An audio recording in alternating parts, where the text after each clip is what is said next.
Достар, барлықтарыңызға сәлем. Сіздермен Назгүл. Бүгін ақ ірімшік жасайтын боламыз. Дәмі өте керемет болып шығады, жұмсақ әрі тойымды. Бұндай ірімшікті салат немесе басқа да тағамдарға қосса болады, және бөлек те өзін жесеңіздер болады. Ал ендеше ірімшігімізді жасауға кірісейік. Кастрөлімізге 2 литр сүтті құямыз.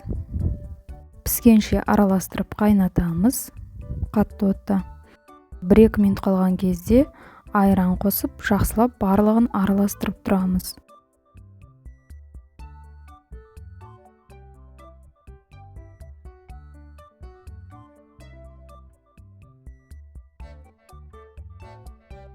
Жақсылап араластырып тұрамыз, тоқтамай. Сүтіміз іріуі қажет. Плитамызды ең баяуына қойып, бетін жауып, 1 сағат қойып қоямыз. Асықпай қайнауы қажет. Ірімшіктің рецебі ұзақ болып көрінгенмен, 1 салып, сүтіңізді айран құйып, араластырып, астын басып қойсаңыз болды. Баяу отқа 1 сағатқа қойып қоямыз. Ірімшікті дүкеннен де сатып алса болады, бірақ өзім үйден жасап көруді жөн көрдім.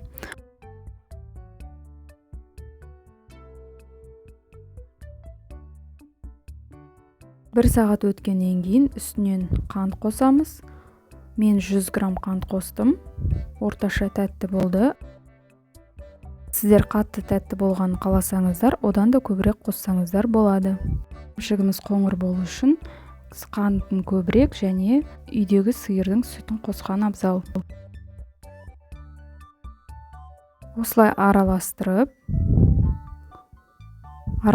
тұрамыз. Одан кейін астын ең аз отта тағы да 1 сағатқа бетін жауып қайнатамыз.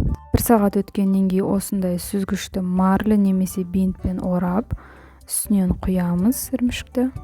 Суы аққанын күтеміз. Марлымен немесе бинтпен бетін жауып, үстінен тарелке басып, ауыр затпен басып қоямыз. Ірімшігімізден бүкіл суы шығу керек.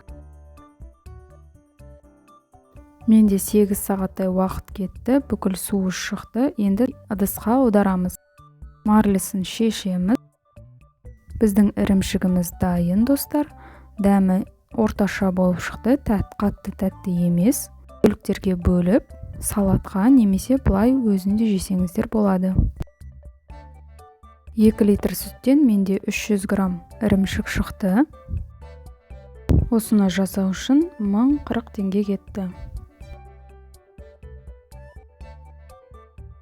Жасауға кеңес беремін. Дәміне келетін болсақ, моцарелла сырынан аумай қалды.